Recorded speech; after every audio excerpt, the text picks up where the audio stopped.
Shalom. Hari ini kita akan renungkan kitab Yeskel pasal 33, teksnya ayat 1 sampai 20, dan sudah dibagi dua paragraf. Paragraf yang pertama ayat 1 sampai 9. Penjaga harus mendengar sesuatu firman daripadanya dan peringatkan mereka demi namanya. Paragraf yang kedua ayat 10 sampai 20. Jikalau orang benar berbalik dari kebenarannya, ia harus mati karena itu. Sebaliknya, kalau orang fasik bertobat dari kefasikannya, ia pasti hidup. Kesimpulannya, Tuhan perintahkan kepada Yeskel akan berbicara kepada teman-temannya sebangsa sebagai penjaga. Seperti penjaga harus memperingatkan bangsanya pada waktu melihat pedang itu datang atas negerinya. Yeskel juga harus mendengar sesuatu firman daripadanya dan peringatkan mereka demi namanya.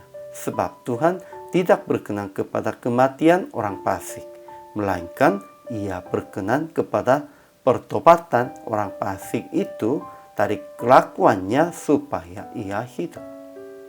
Jadi, Tuhan berkata bahwa jikalau orang benar berbalik dari kebenarannya, ia harus mati karena itu. Sebaliknya, kalau orang fasik bertobat dari kefasikannya, ia pasti hidup. Ia akan menghakimi mereka menurut kelakuannya. Ajaran tentang Allahnya. Pertama, Tuhan perintahkan kepada Yeskel akan berbicara kepada teman-temannya sebangsa sebagai penjaga untuk mereka diperingatkan dan menyelamatkan nyawanya. Kedua, Tuhan tidak berkenan kepada kematian orang fasik, melainkan ia berkenan kepada pertobatan orang fasik itu dari kelakuannya supaya ia hidup. Ketiga, ia akan menghakimi mereka menurut kelakuannya.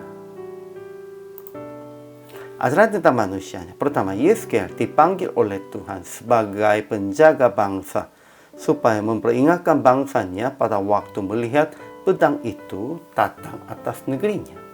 Jadi Yeskel harus mendengar sesuatu firman daripadanya dan peringatkan mereka demi namanya. Kedua, jikalau orang benar berbalik dari kebenarannya, segala perbuatan-perbuatan kebenarannya tidak akan diperhitungkan. Ia harus mati karena itu.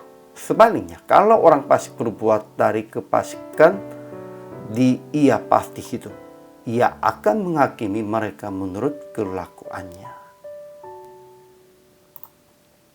Kemudian aplikasi hari ini. Pertama, peringatkan orang-orang, baik jemaat yang telah percaya Allah maupun orang-orang yang belum mengenal Allah, supaya mereka berbalik dari perbuatan yang fasik dan melakukan kebenaran. Ya, semua orang percaya harus menjadi sebagai penjaga supaya peringatkan orang-orangnya. Kedua, segera bertobat tentang perbuatan-perbuatan fasik yang telah berbuat dan bertobat dengan melakukan keadilan dan kebenaran.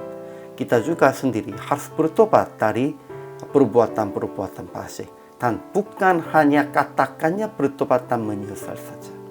Kita harus melakukan keadilan dan kebenaran. Inilah bertobat sesungguhnya.